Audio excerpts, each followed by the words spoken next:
Alrighty, welcome everyone. I'm Tiabu, and I just rubbed my eyes, which was a terrible idea, because now they are so itchy. I've been having allergies all morning and have been sneezing all morning, but then that calmed down, so I decided to hit the record button and start going. That's my morning. Hi, everybody. We're here for Record of Lodoss War, Retro Monday OVAdrive style. We're on episode 8 and 9, or episodes 8 and 9. Last week we watched 6 and 7, and in episodes 6 and 7, the war happened. We had a war, and it was a war. A lot of people died, including King Fawn, and then immediately afterward, King Beld. Although, was he a king? We'll call him King Beld of Marmo, betrayed by Carla, the Wicked Witch of Balance? Something weird. She likes to throw the world into chaos because reasons. She or her minion or that red wizard, one of the above, threw a gigantic spear through Beld's chest. He exploded in blood and glory, and then the glory coagulated into beams of light that shot off to different places around the world and awakened a fucking army of ancient dragons that now exist and are angry, I think. So everything just went from, hey, Marmo is invading and they're a threat, to we all died fighting Marmo, also there are dragons. Oh, okay. How's that gonna play out? Do we have to go and like chroma conclave this and like find each dragon and fight the dragons? Because that sounds real scary. Because I think our party is not that high level right now. How do we go forward from here?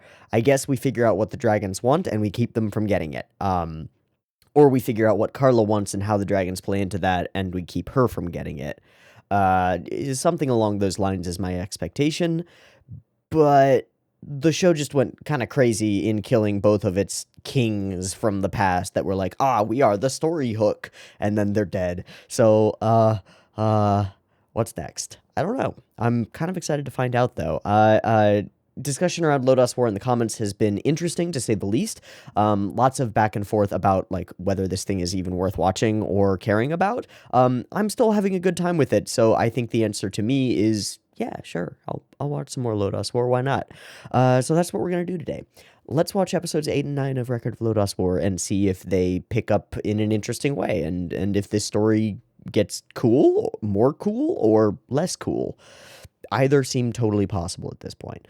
I've got episode 8 of Record of Lodoss War up and ready to go. There will be 2 versions, yada yada, yada yada, beep beep timer, beep beep timer. Let's go.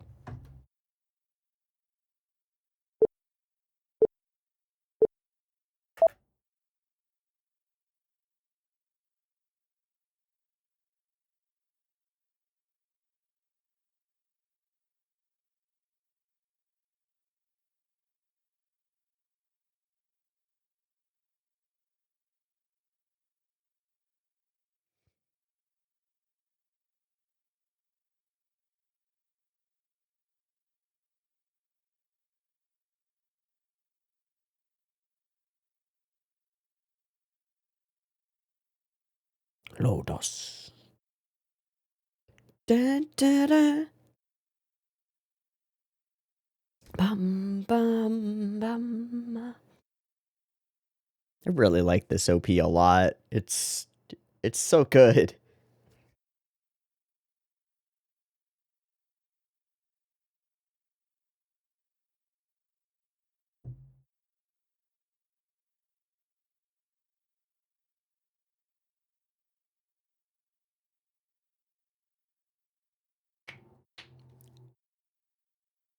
That was my knuckle.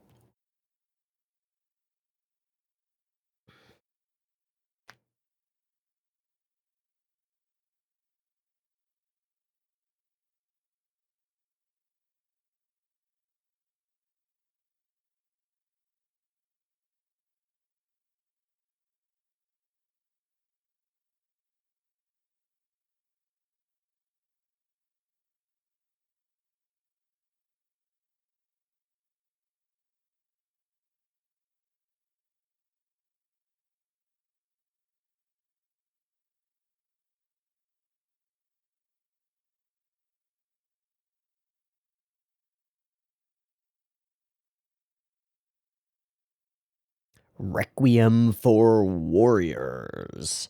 Okay, that's dark. Ah, yeah.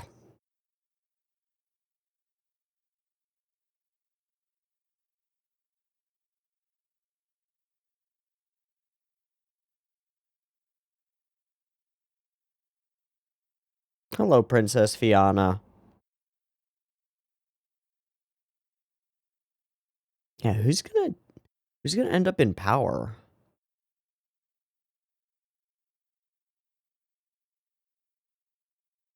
Okay.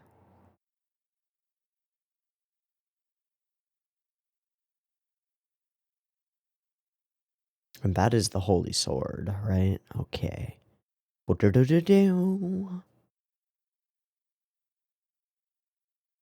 This piece of music is so right on the money for thematic, like, ugh.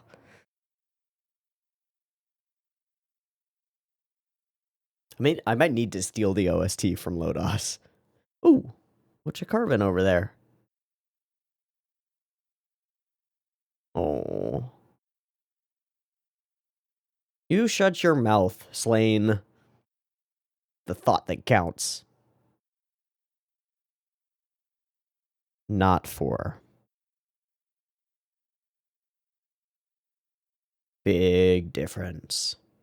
Lelia is pure. Hot damn, though.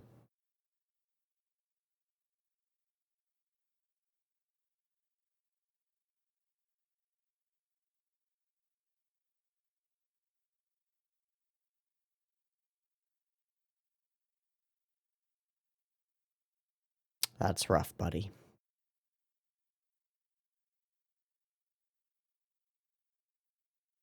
Oh, hello, Red.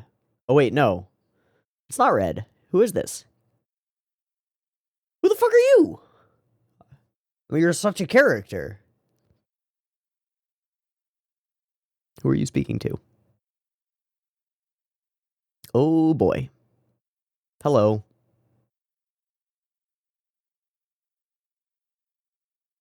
The little, like sexy Santa outfit is something else.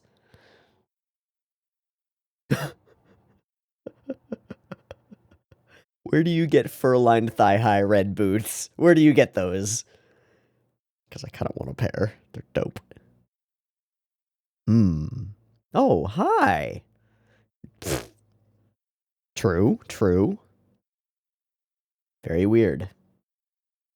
Wrong kind. Ooh, hard to say, I guess.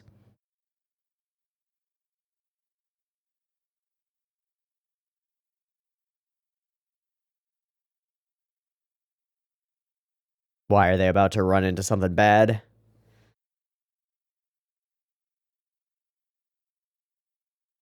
Uh-oh. Another dark elf? Jesus. This kills the cleric. Oh, no, they are attacking.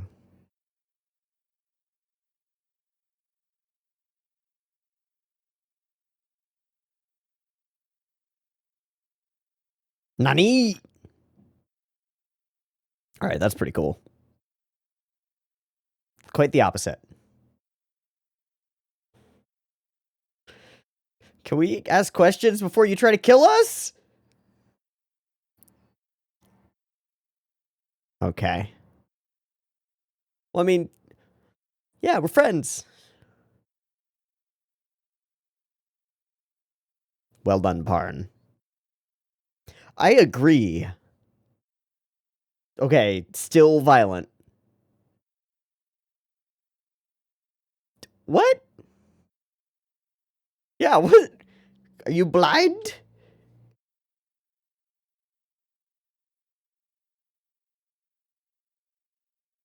We went harder on fight animation. I like it.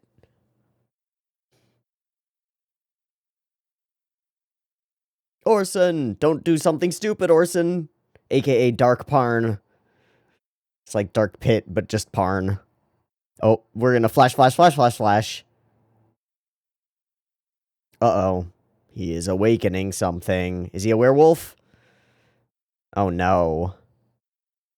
Oh no.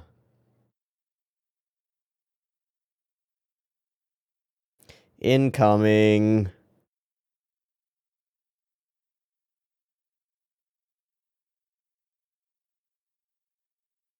Uh-oh.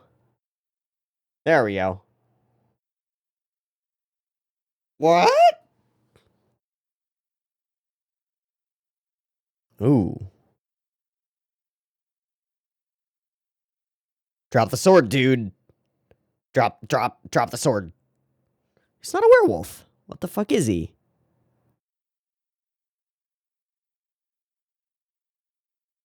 Should have dropped the sword, dude. No, don't reach out for it. Okay.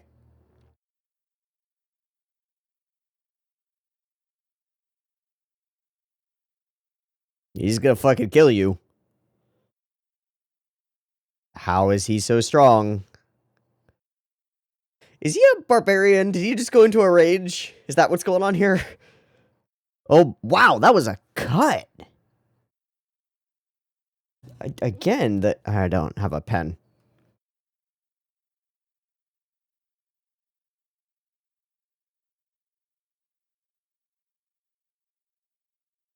Yeah, oh yeah, there you go. Bazaka!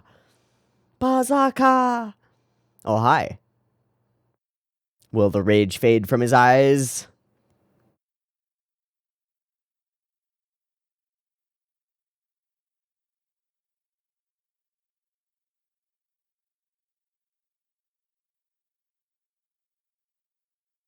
Don't. Just fucking also, that what the fuck?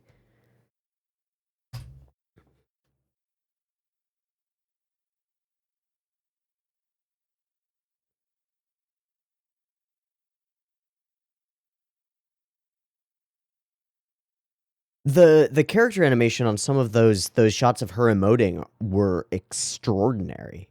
Like, excellent. Yeah, but bye, I guess. We're gonna put that much effort into character designs and just say goodbye? Oh. Oh, that's cool.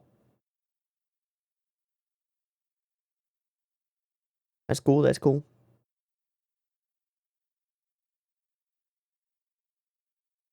Yeah, but he is loved by her for some reason. That's kind of neat. This is just a random encounter. We're just gonna go on from here, and they're not characters now, but they're such characters. Ogim. That's pretty awesome. Gotta love dwarves. Ogim.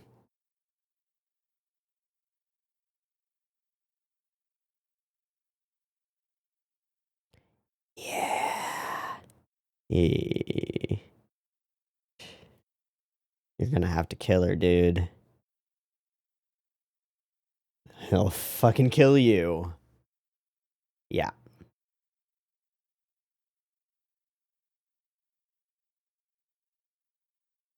Choice made. Well, that's suicide.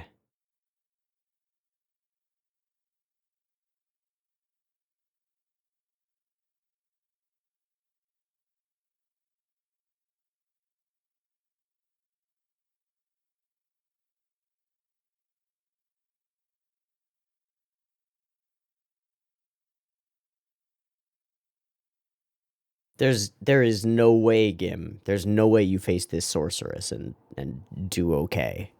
Yikes. Uh-oh. Reckless dwarf's gonna be reckless, I guess.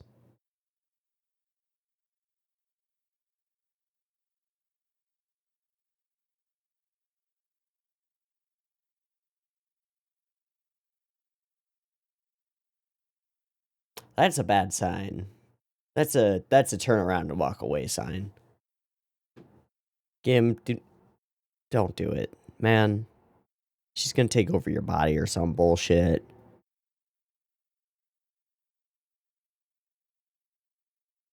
I don't like it. I don't like it.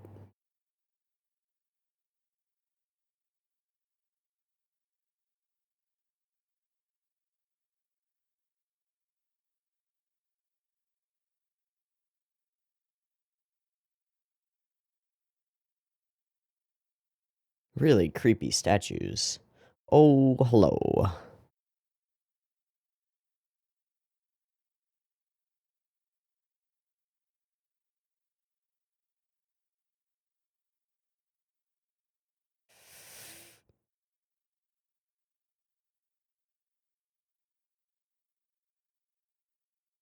Hi, Carla. Lelia.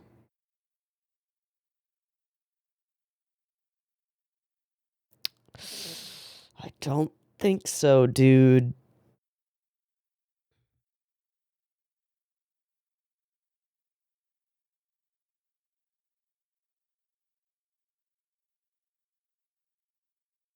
I believe that. Oh, that I don't believe. If you just said you can't harm me, I would believe that. The you're not emotionally capable of it, not so much. I think game's pushed to the brink. Okay, never mind. He's not gonna hurt her.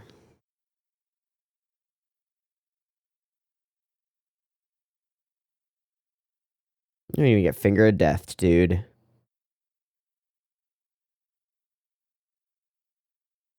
Like, you walk up to a hyper-powerful sorceress and you... Oh, hi, they're just here now. Okay. But we're gonna arrive in time to save game. Got it. Oh, he's got offer his own. Gim, don't become the... But you're not hot. Yeah. Look at this. Jesus.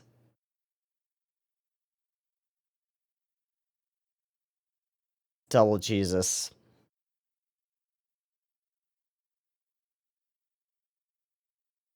That's reverse gravity. Oh, thanks, Deedlit. I assume. Oh no, it was Slane. Thanks, Slane.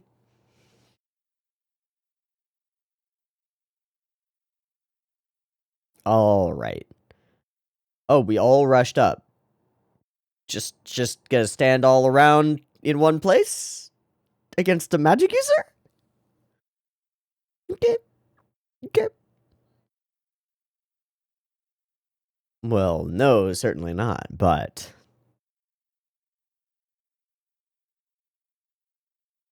How is Lodoss yours to give?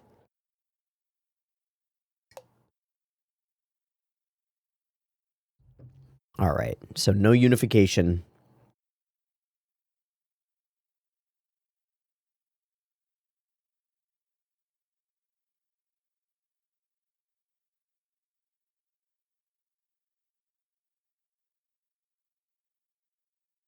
Seems reasonable to believe her, yes. Why would she lie? No, that's different from believing that her way is the right way. But she certainly seems to believe it.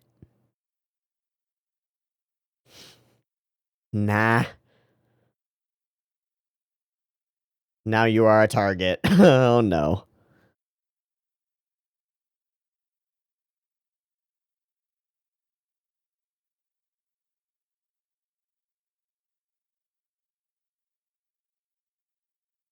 You're gonna break your legs.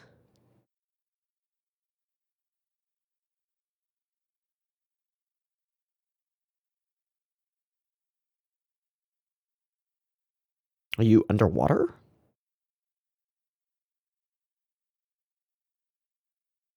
Kind of. What the fuck? Ah, where she came from.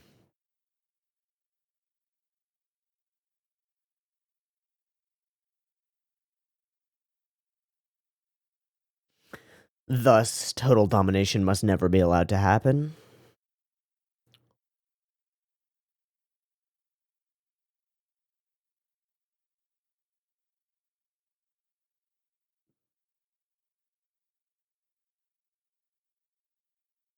Okay. That's actually pretty reasonable. See, that's silly. That's just silly. No, nobody needs to cause war. War is the natural state of... Okay.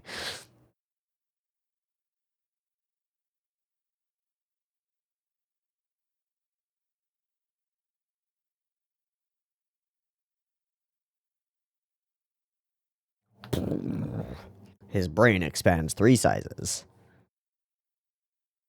Rule the universe as father and son? No. No. No, no, no. But she's anti-totalitarian? That's so interesting. No, don't become a Dark Knight, Parn, obviously. Deedlit. Deedlit. Oh, hi, Dad.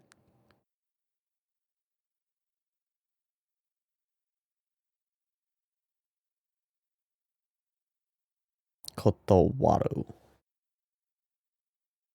Hmm.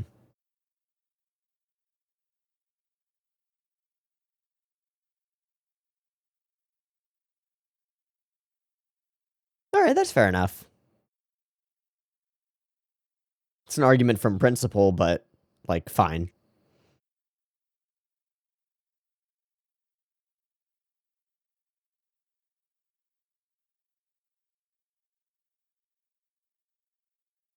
Yes. Ah. Ah. So there's a chance to save Lelia. Ba ba ba ba ba ba. Game's gonna fully die now. Uh-oh. Oh, that's cool. Oh, that's cool.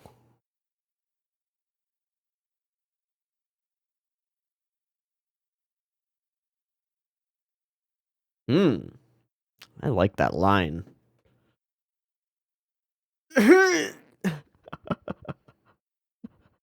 I cast Constipation. Wow, that is actually a really great effect. Super awesome. Game! Onward! But game! Onward, game!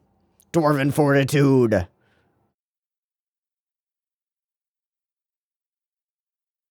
That's pretty dope. That is pretty cool.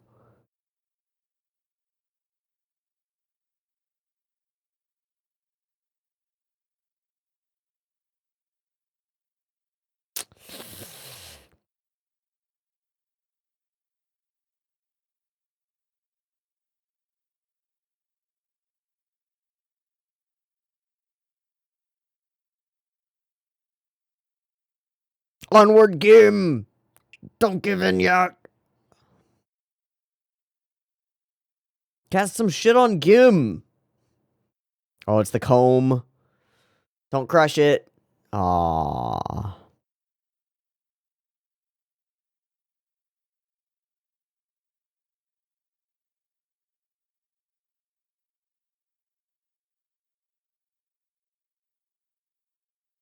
It worked?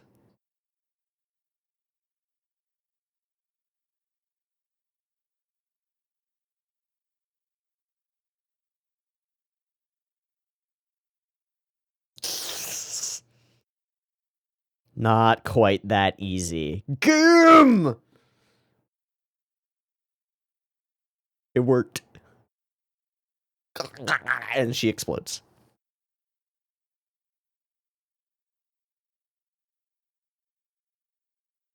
Sort of.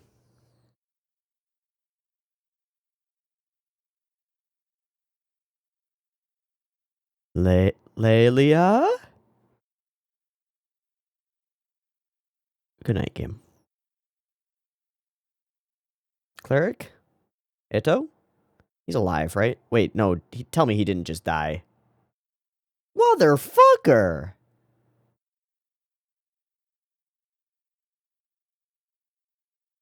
I mean, that's the way to go out. Finish your mission.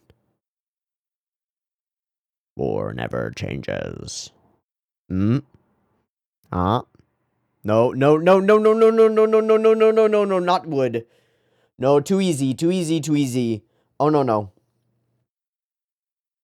Oh, no, no, no, no, no, no. All for naught. That's some fucked up stuff.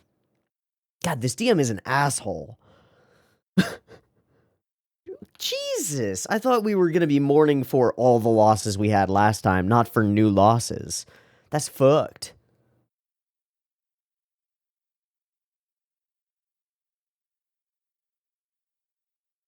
Ah.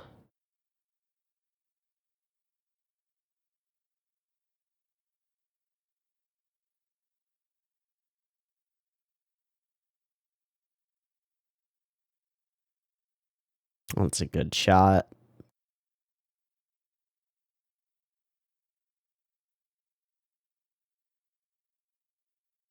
Uh-oh.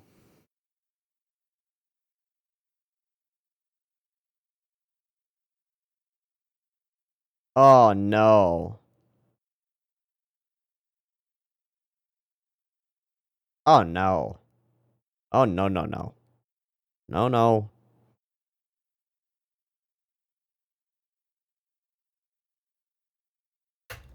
Oh, that's a sexy dark elf. Hot damn. Uh, wow. This was an all over the place episode. Wow. What an all over the place episode. Not necessarily in a bad way. Just kind of the middle section. Why does this happen? Oh, because they're gonna be the new PCs. They're the new characters. We just had 2 effective character deaths. Oh, oh no, oh, okay. A berserker and a fighter or similar. Uh, oh. Okay. Took me way too long to figure that one out. I hope that that's true. Otherwise, that it makes no sense. Otherwise, it makes why are they here? No, we'll double back. We'll probably pick them up, and they'll be our new PCs. Okay. Cool. So we go from mourning from the battle, to spooky castles, to Gim starting up his wood carving of the comb. The intensity with which Gim is portrayed in the first and actually the whole episode, I think is fantastic. It gives us the reason and motivation, which has been there and been building up for Gim from the beginning. Why would this character fully sacrifice himself for Lelia? It is utterly believable that he would do so. It is his sole mission in life, and he is trying to do it. The little interaction that he has with Slain, where he's like, if you try and fucking cast a spell on me, and just grips his axe a little bit tighter, there's so much pain in Gim's, like, visual performance, and I mean, like, the character acting, as well as the voice actor's performance. There's so much pain in it, like, you see this tension in the character as he's like, no, I need to do this, and if you stop me, you are becoming an obstacle in my way, and I will fight you. Is dark and rough and oof. It's some good stuff. Mixing in the visions of Lelia and the memories and the comb is all a part of playing into that, you know? Okay, now we meet this character who is wearing straight up an off of Amazon sexy Santa outfit and is also dope as hell. I love the hair color, the short hair, the eyes, the face shape, the whole attitude sort of situation is pretty dope. I also love this dude. Just this panning shot up his frame is super cool. We get a vision of this guy who's just like watching. It's pretty freaking neat. Okay, and then there are also these, like, this is such a shot. I don't know. This is super interestingly composed and really pretty, and I love the line work on, especially on her face, and the way that he almost sort of like falls into the foliage, into the background. Super cool. There's this like cone of blue that sets everything aside from everything else. Like if you sort of close your eyes a little bit and blur your eyes, you can usually get an idea of what the overall composition of a shot is, because otherwise your eyes get tracked around by all of the line work and stuff. But like if you sort of like squint your eyes a little bit, it's just a sea of green with a cone of blue coming out of the eye line of a blob of red, and it's really cool. It's just super cool. It's super well done. I also want to mention that there are some really excellent cuts as we meet and fight and interact with these 2 characters. There are some really excellent cuts, a couple of them in fighting stuff and like actiony animation, but more of them on character acting in a way that we rarely see in this show except for Deedlit, and then usually only in sort of like an ethereal-y way. There are a couple of cuts in here that are, how do I put it? The closest thing that I can do is make comparative analysis, which isn't terribly useful. Just off the top of my head, there's a flair to these cuts that is not Wakabayashi, but it's almost Wakabayashi-esque in terms of the animation of the characters. And I don't mean the animation of the characters, meaning the drawings of them that are animated. I mean how animated they are and the ways in which they move and gesture to create a motion in these cuts. So I'll go. I'm gonna go through this. I'll probably have to chop it up a little bit, but I'm gonna go through this and find those cuts that were really impressive to me. I will say that, like, from the outset, these cuts of daggers incoming, not the daggers themselves, but the like weird, the pulling out shot, the horses, the like tension, or not tension, but like the maneuvering on a moving animal is all believable, especially here as this one crosses past Deedlit and she like whips back on the reins. Really fucking neat. Okay, so we fall, we tumble, it's bad. Yum. Gotta say, I like these shots a lot. These zooming straight into camera, almost with the eye, situations are real dope, as are these like freeze frame mid battle. This to me is like the most coherent battle sequence that we've had in the show. A lot of the battles that we've had so far are like things happening. This is like, okay, these fighters come at them, and then we keep a pretty clear depiction of where they are in relation to each other over the course of the combat, which is great. Like, this is really solid. This is just a little one. This isn't even one of the ones that, like, sparked in me, before. But this is really solid. Like, look at the shadow on her cheek and the relation to her chin and the rest of her face. This is just, like, super smooth, character acting. The hair all flips forward as she does and then flips back. She whips the cloak back and out of here. This is super crispy. Okay, so this one is pretty cool. Parn, this is immediately after Deedlit is like, I'm not a fucking dark elf, what are you talking about? Parn pushes her away, and then we get this stumbling back sequence. We start off with her out of frame, bounce into frame, sort of flailing all over the place. A lot of emphasis on the boobs, but who cares? And then eventually readies herself and starts to take a stance again, but Parn rushes in before she can and knocks the sword away. There's a coherence to the battle here, right? Like, they are locked swords. Deedlit says this about elves because she's like, you have an elf with you, blah, blah. Parn pushes her back. She reels. He hits her, or hits the sword out of her hand. It makes consistent sense. It's fucking good. Also falling over, a little bit damselly. Don't care for that too much, but that's fine. And grrr, Dark Parn has awakened. His character design, his facial design is kind of just Dark Parn. I'm okay with that. It's kind of goofy, but I am okay with that. Dark Parn is here. And he's angry. Very angry.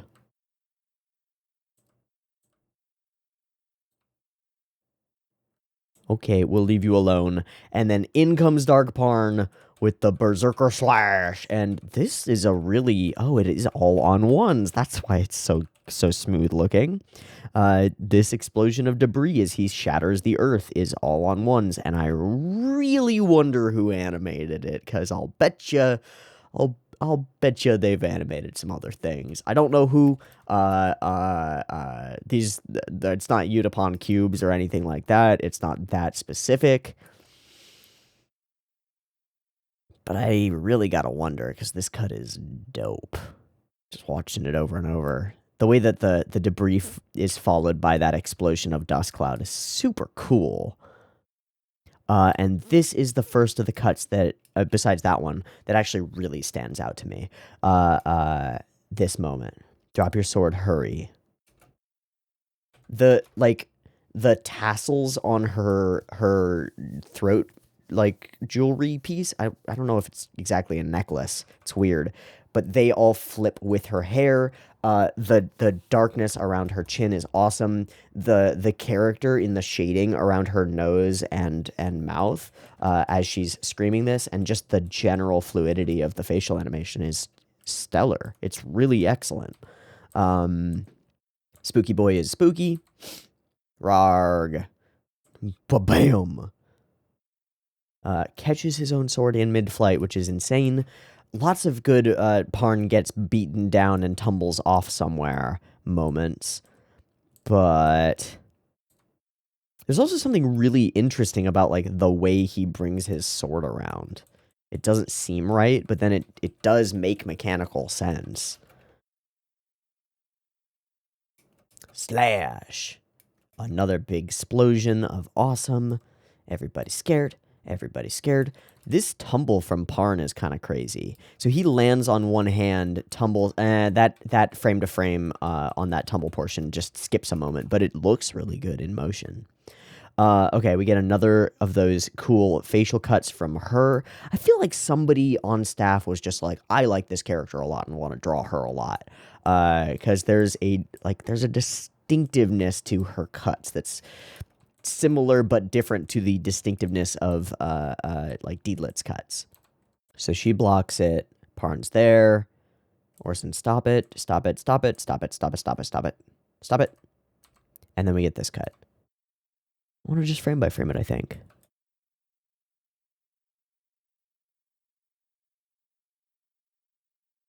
That part there at the end, we don't change frame rate. We just get a little bit more subtle with the motion, which lets her, like, her plea sort of resonate for a second before snapping back to angry Orson. That's so good. That's so good.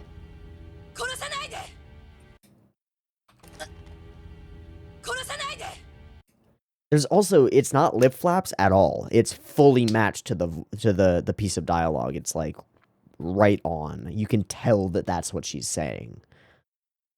Korosunaide. Like the de is so emphasized. That's so good. And this one as well, when she like hovers here as she's grabbing him. Again, there's that emphasis on her necklace having motion to it. The way her entirety of her hair like flips in and flips down, the tassels on her arm, all of it comes together to give this awesome hug. Orson is my friend. Okay, bye.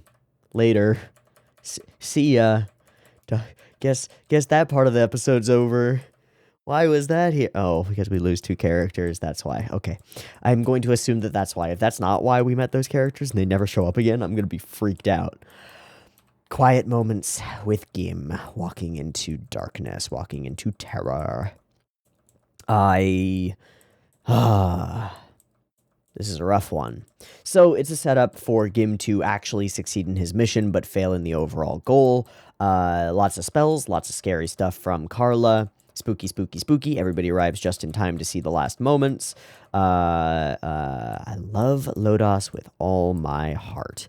So this is the argument that we go for from Carla, that she is chaos personified, but most importantly, learned...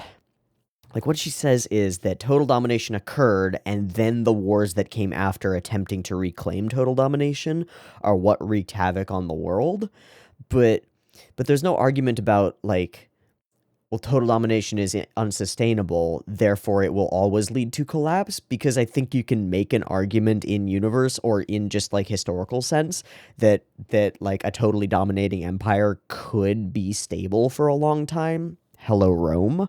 Obviously, Rome eventually does collapse, and there's the interesting dynamic in Rome of the flip between democracy and tyranny repeatedly. But regardless of any of that, like, you can make the argument that empires do not necessarily fall. And so for an ancient sorceress to have her motivation be kind of obvious and also kind of obviously wrong is a little bit silly. I don't know. I feel like when you have a character that's purportedly 500 years old or something and has seen the rise and fall of empires and nations and stuff, maybe having totally absolute principles on a character like that, especially if that character is presented to us as a force of chaos that like enables chaos to continue, having them have like make universal sweeping statements about the nature of why conflict happens is a little bit silly. Also, the idea that Carla is necessary in this world to cause war is strictly false. It doesn't make any sense. There's a great, we're bringing it back to like episode 1 stuff. There's a great Matthew Colville video titled, I think it's titled The Steady State World.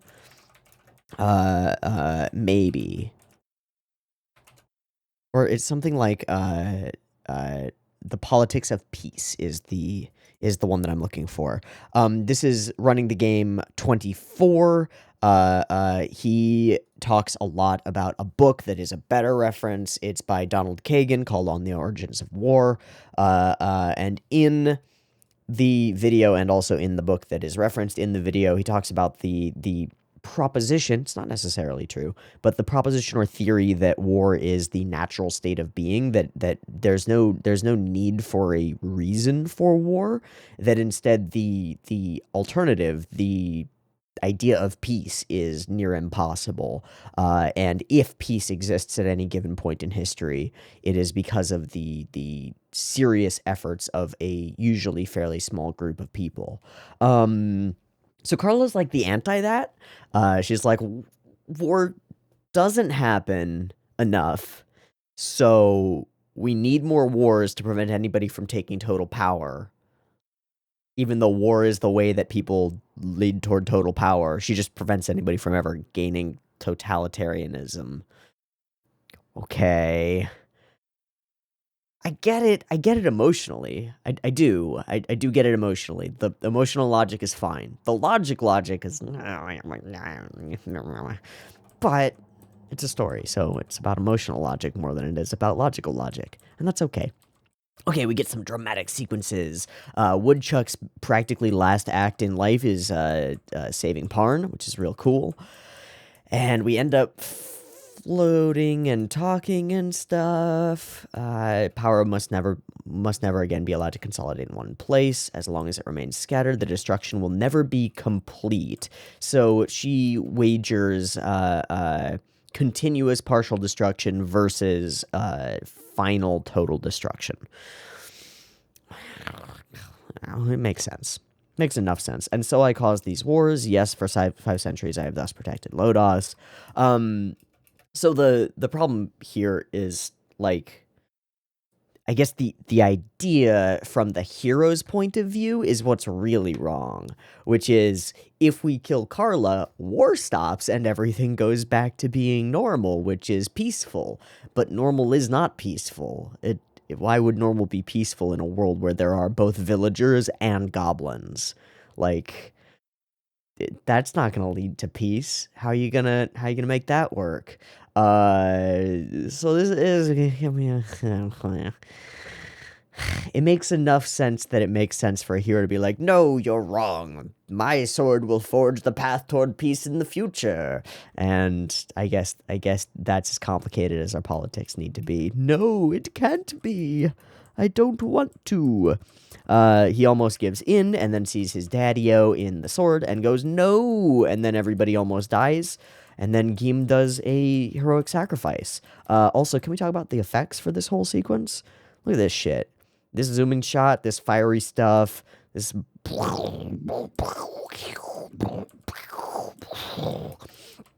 and Gim's last march up the steps is, despite all the stuff that surrounds it, pretty damn heroic and pretty good. I think my favorite thing about this episode is the random bits of really, really, really good animation around our berserker and his female friend, who I don't know if she gets a name. I don't remember it, so I'm not sure. That and the arc for Gim, beginning at the beginning when he says those things to Slain and is carving that comb, and ending here when he makes this choice. It's pretty good. That's better stuff. I like this stuff a lot. This is good. And again, I think the reason is because it's detached from any logic in world. It's purely emotional. In fact, it's so detached from logic that like it's martyrdom. It's heroic sacrifice. It doesn't necessarily make sense, but Gim believes in the possibility of saving Layla, and it comes true. So he succeeds and dies, which sucks. Fuck. But okay. Everybody goes in. Woodchuck gets pinned down. We knock the thing off his head. Lelia is alive, and we just sort of walk out of the place without Woodchuck. Kind of just don't notice. We spend all the time to bury Gim, and we just don't notice that Woodchuck is missing. And then we cut to sexy dark elf boobs. Great, nothing wrong with sexy dark elf boobs. Cool.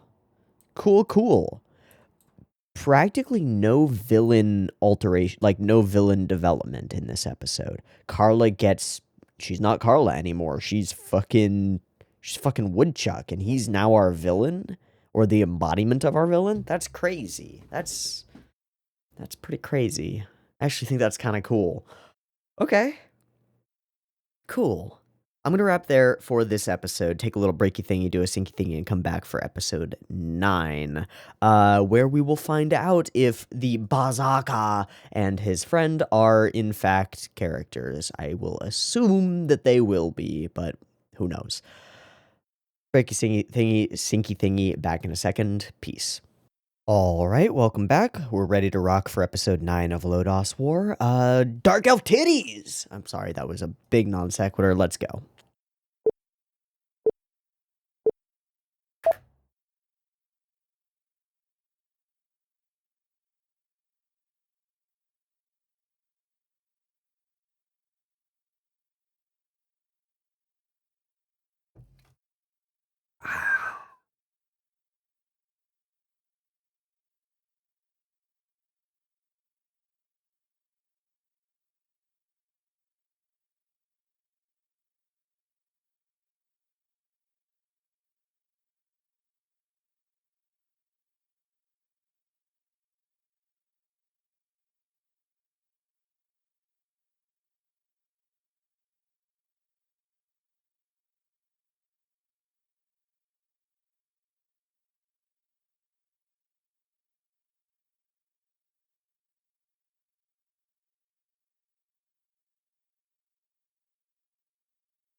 Oh yeah, no dragons yet. When dragons? When dragons?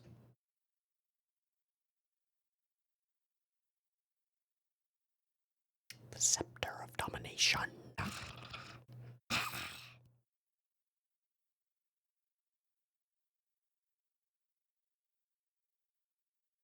Spook Castle. Spooky castle. Lots of dead people. Or not people.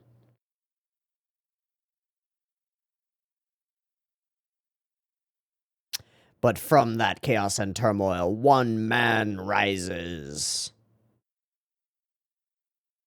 A man with dark hair and a dark elf babe. Sure.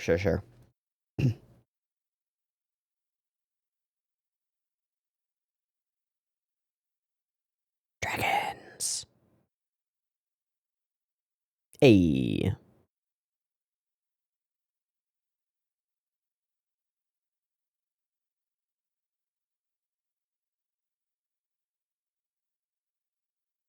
Well, the lightning flash says yes.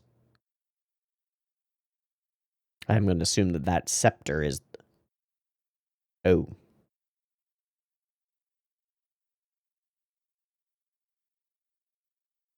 Where are you going to get a high elf? Oh, Deedlit. I see. Hello, Ashram. Got that sword. Fucking dope. Knew this guy was meant for greatness.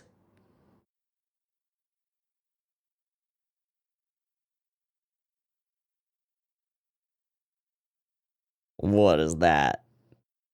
Oh. Gotta fight your demons, I guess?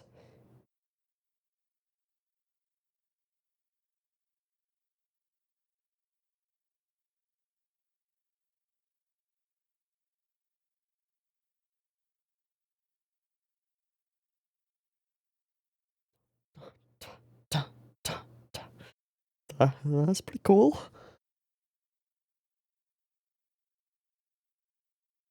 Yes, if you stop heckling me.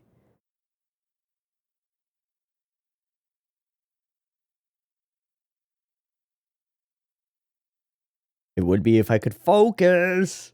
Mom. Oh, wow.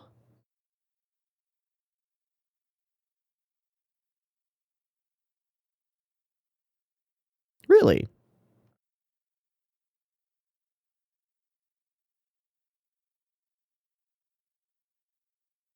Do we know about him? Really?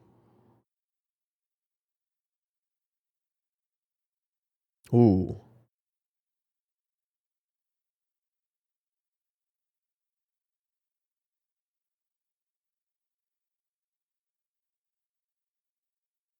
Now, why do I feel like you just got baited by Red? Yeah, what the fuck, Red? So Red wants to swoop in and grab that scepter? I'm gonna assume. Ah, Parn in trading.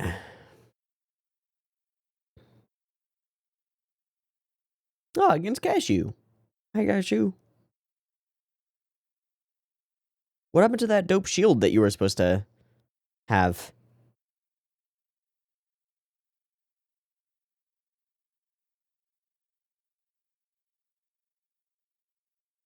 Alright, still not Cashew's equal. Yet. Yet.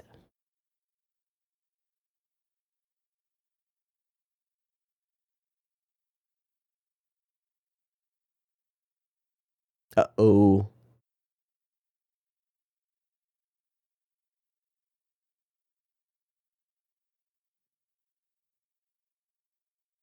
Oh. Whoa. Like that. Oh, dragons! Dragons! It's happening! It's happening! Dragons! Holy fuck, that's a lot of teeth. Alright, that's kind of goofy. That's less goofy. That's not goofy at all. That's just people dying.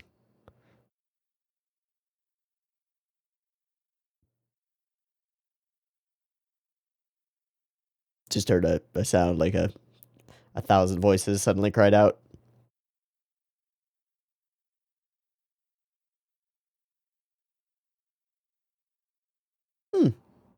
Hello.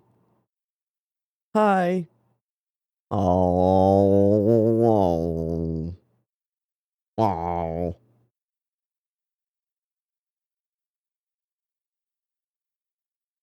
Mm.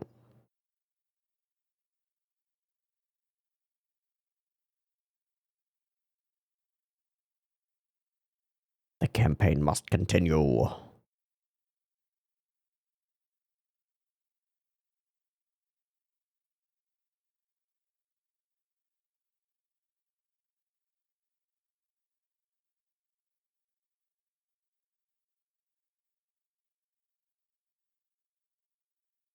Ah, He just wanted to say something.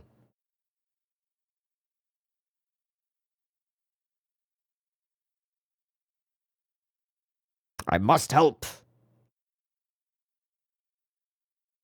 But I must help.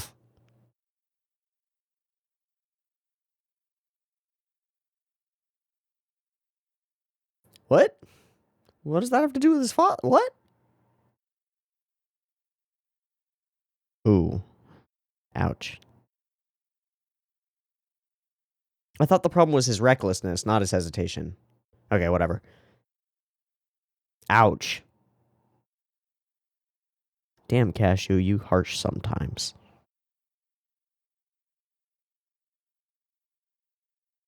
Do we get some romance stuff? Kind of hope so.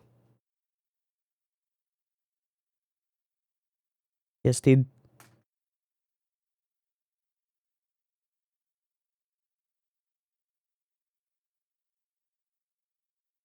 Bad news. That other dragon didn't even have wings. Certainly. It's a purty cut of a boy. Sorry.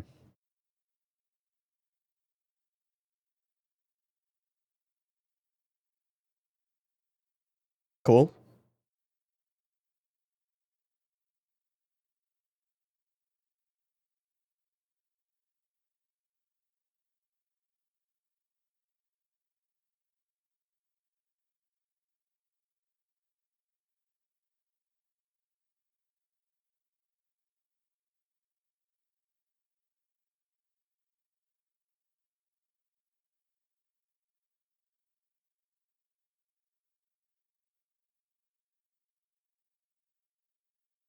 It's debatable.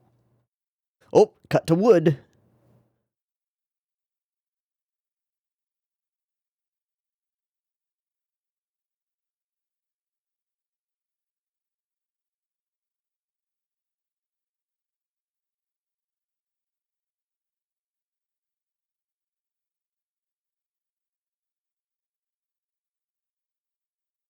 Oh, no. Cut to red. Ah, the scepter of domination. Is that wood?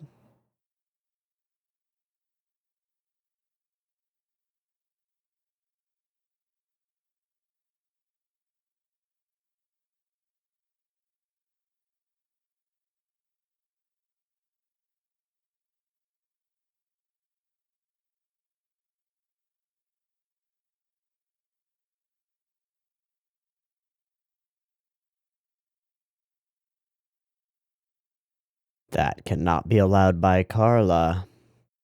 Oh, morning, wood.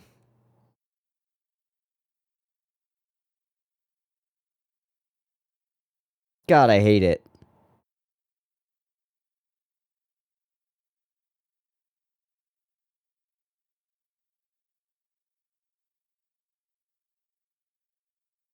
Hmm.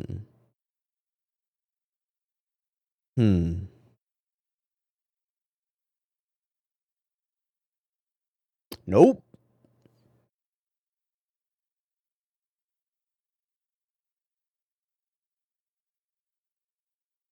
You will. You already are.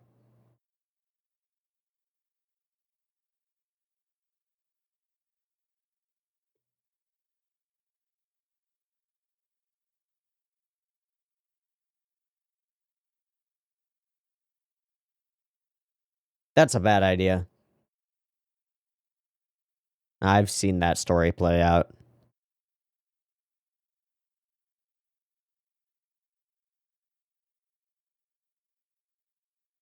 All right, Drosselmeyer.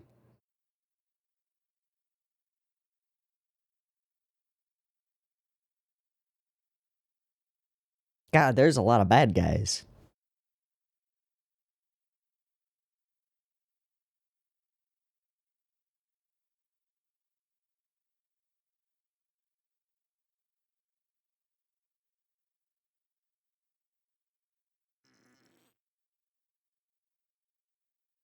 More power to Ashram. True king. Oh, I'll bet it's your dark elf. Hey, boobies. Sorry. I mean, have you ever tried to stand behind a pole when you got boobs like that? It's impossible. Sorry, I can't not. I have to joke.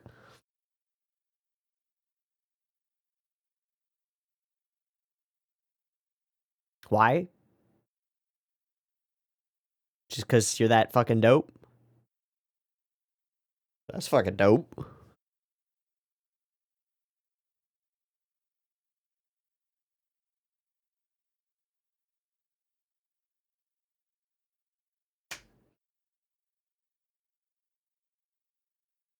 Oh, those are animal noises. I thought that was just somebody screaming. I suppose it still might be. Oh, hi! Definitely not characters.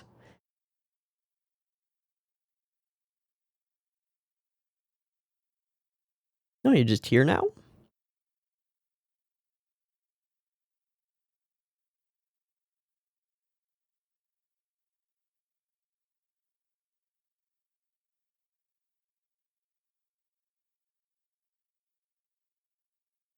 Oh, shit. And they were just informed about dark elves.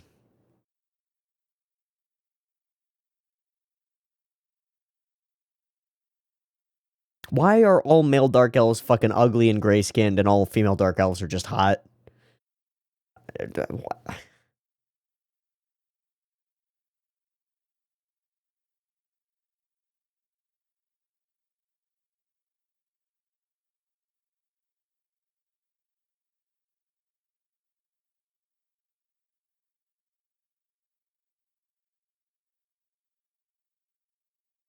King Cashew off to face a dragon.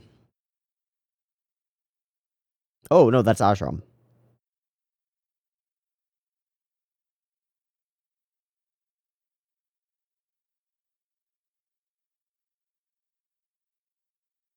You can try. That's Kyousougiga. Oh. That's a horsey.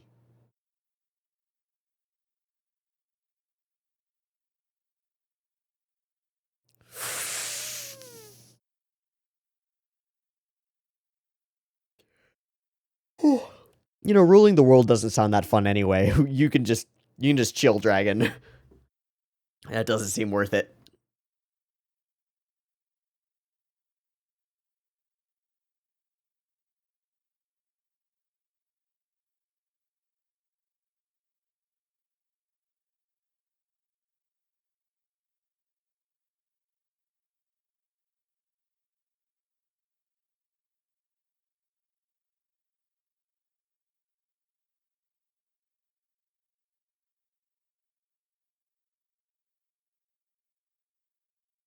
Oh, they've got 4 wings. Oh, that didn't work.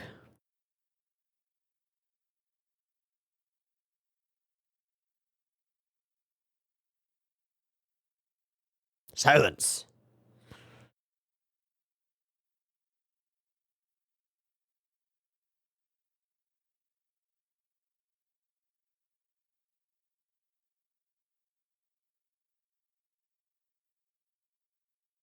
Lot of stuff I don't understand there. Okay.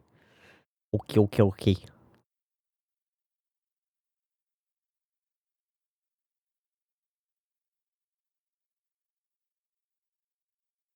So we got downtime. Ooh.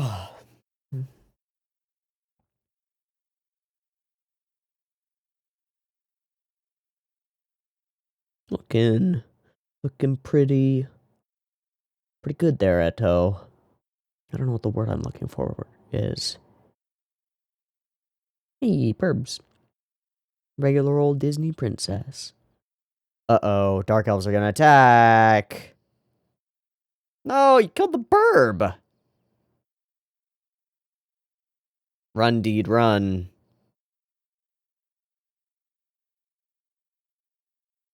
Shit.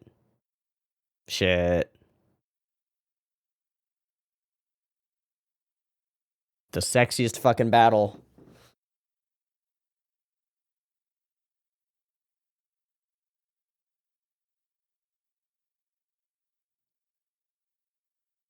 That was a cool cut.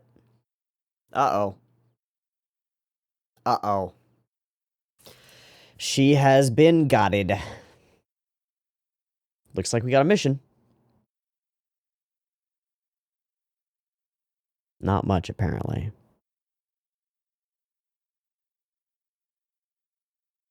What? We serve ashram.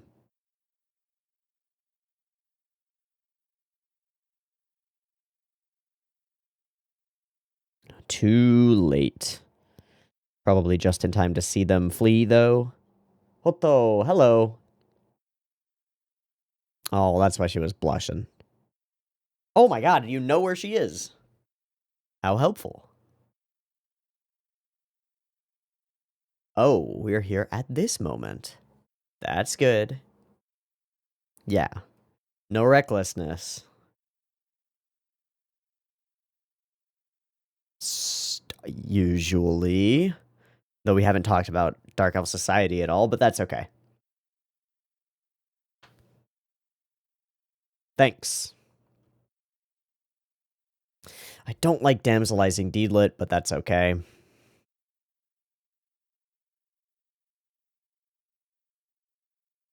Don't let whatever that is happen.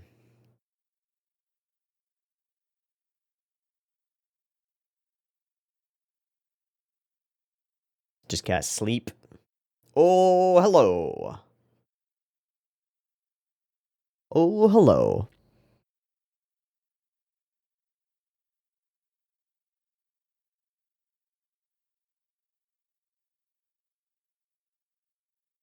Sup? Hmm? Hmm. Uh-oh. Uh-oh! Wait, what? Oh, she recognizes the goddess.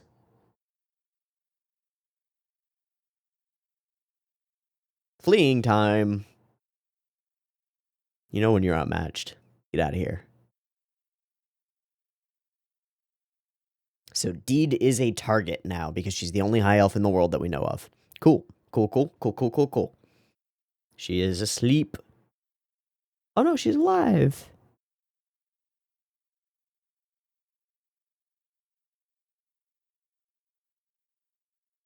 Hmm.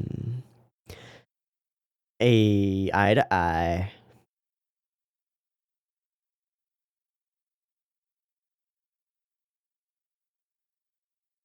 So we get refused, and now we get to swoop in and save Cashew. Cool, cool, cool. Ah!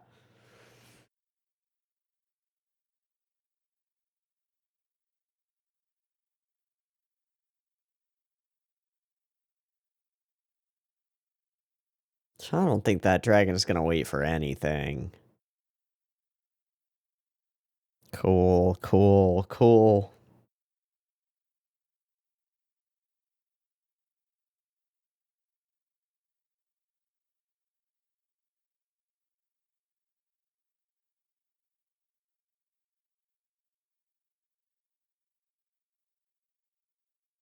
Just the two of them?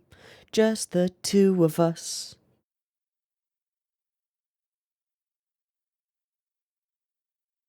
And they're okay, they're coming with. Good.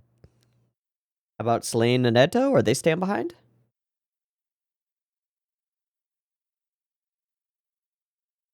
Hey. I guess we'll come along.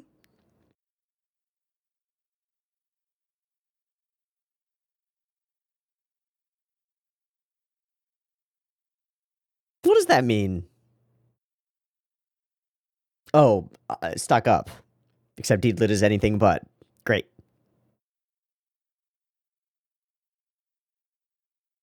Could probably use to be slightly more afraid of other people and other things.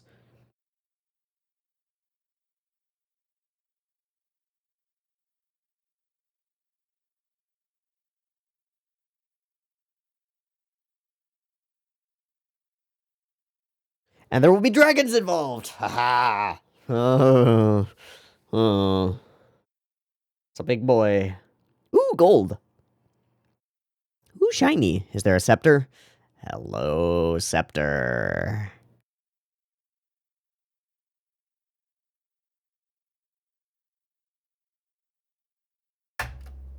Wow, gosh, if only there was a MacGuffin so that the war that we had in the last couple of episodes made some sense.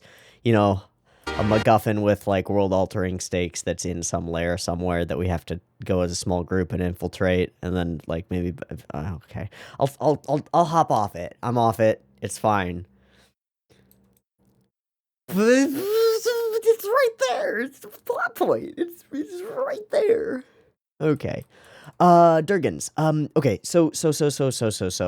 Last episode had a clear point from the outset to the destination point, that destination being Gim suicides in order to save Lelia and succeeds.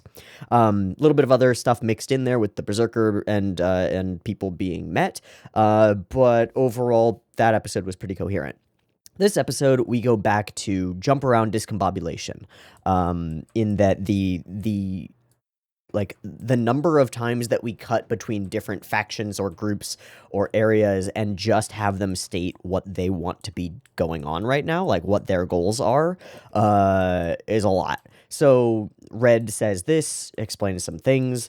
Ashram fights a ghoul face, I guess. I don't understand what this situation is, but I guess it is some of the burden that comes with wielding the sword, I think. Something like that.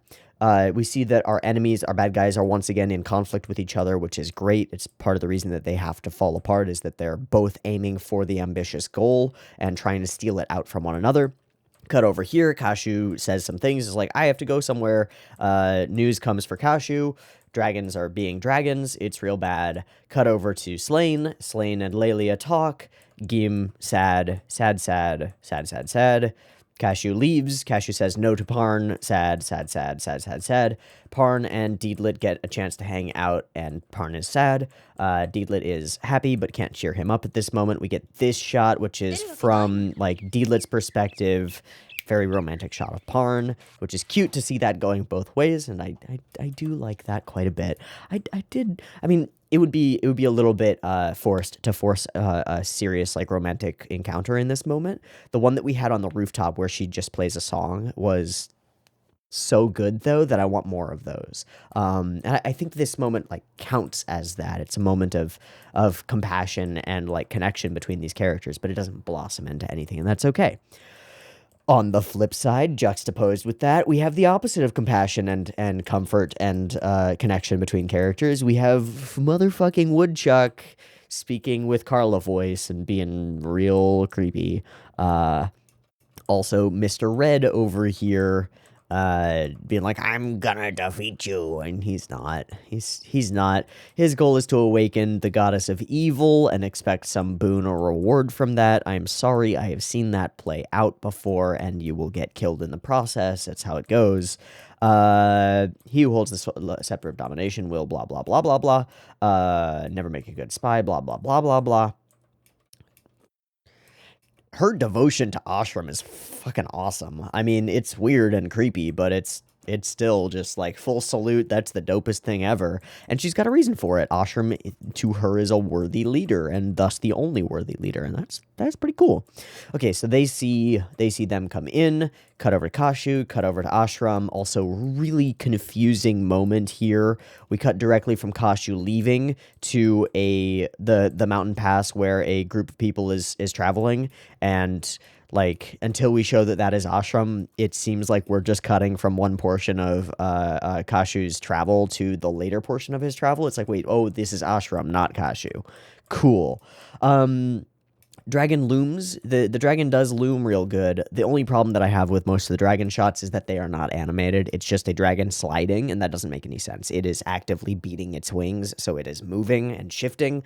And so to have it just slide across the sky is like, okay, it's just one frame of dragon sliding across the sky. I know that's not as scary as it should be. It takes some of the scare out of it.